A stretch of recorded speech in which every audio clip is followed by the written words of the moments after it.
This is not my electric skateboard. I didn't get one. I really want one still. If someone wants to send me one, cool. But this video is a review on the Meepo V3 extended range model, which is what I'm riding, but it's not mine. It's like a friend, family, slash, I don't know. It's not mine. So I will be getting one soon, hopefully. But until then, this will have to do. So let's go ride around town and I'll kind of like share some thoughts. Okay. Let's go.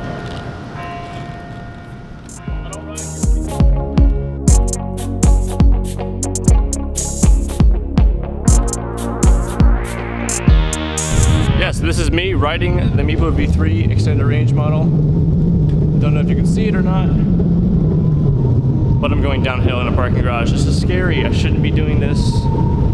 I mean, I can be doing this. It's just like sketchy because like I'm going downhill. I don't know.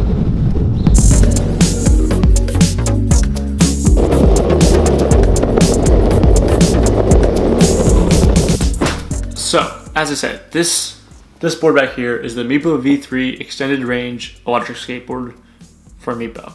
The name, not so great, but today we're going to be reviewing that board. I have some notes here, so I'm going to be looking at them because as you guys know, and if you've seen my prior videos, I can't remember about what I'm going to say about something, so I write down notes. First off, it's already cheaper than like its competitors, being at the $600 price point for the extended range model, $400 for the normal range model. So with this board being $600, we get a 20-mile range, up to 28-mile-an-hour speeds, which by the way, I don't know if you can tell this, everyone wants to go as fast as possible when they like think about the specs of a board like this one versus the other one. But 28 miles an hour is extremely fast feeling when you're actually on the board.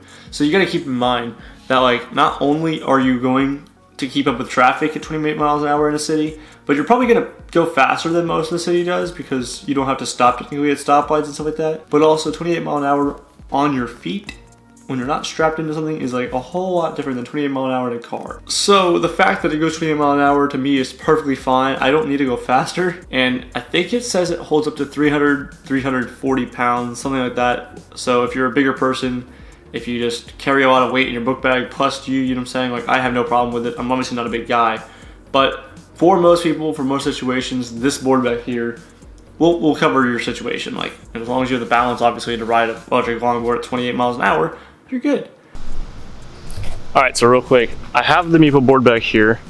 It's really heavy from what I've noticed so far, and it's not very gradual with power. Like you have 4 options on the remote, which I'll talk about in a minute, but it's just not very good with like the takeoff. So it's really sharp, really fast on the takeoff, and doesn't ease into it. So like you almost fall off of it when you really try to like push the speed on it, because like you don't want to start in 1 because you can't get enough power. But starting level 3 is like almost too much power. I mean, I think there's a learning curve to it. I think there's like a thing I have to like adapt to, which is one of those things. But overall, I think it's pretty sick. It's pretty sick. I'll cut back to like me in the room. I'm just gonna ride right now, but still, you get the point.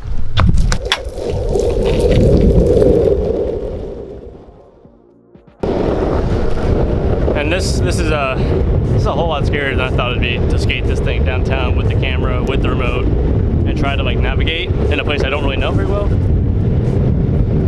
It's a whole lot harder.